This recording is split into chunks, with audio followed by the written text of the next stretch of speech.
Sabihin mo sa kanya, Sister, Brother, ikaw ang duplicate ito ang duplicate ng Panginoon. ng Panginoon. Kaya hindi mo pwedeng saktan ng katabi mo. Hindi mo pwedeng siraan ng katabi mo. Hindi mo pwedeng i-chismis ang iyong katabi mo.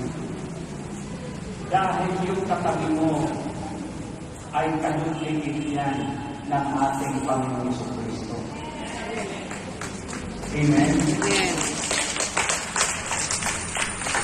Dapat alam natin yan, mga kapatid ko ay Kristo.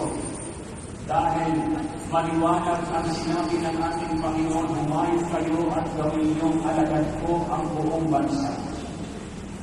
Ibig sabihin lang ng tao kailangan ay maduplicate katulad ng ating Panginoon sa Kristo. Mga kapatid, mag-multiply tayo, magparami tayo.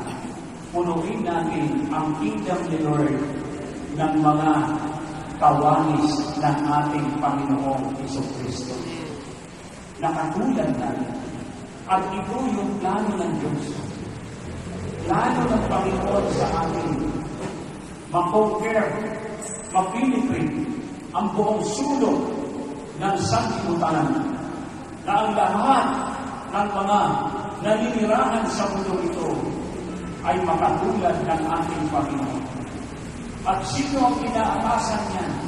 Hindi lang hugot sa mga alagad, kundi hanggang sa panahon natin ngayon, inatasan tayo ng ating Panginoon na tayo ay mag-duplicate din sa ating mga kapwa nating kapatid na ating nakakasama sa trabaho man, sa bahay, sa kapitbahay, kaibigan,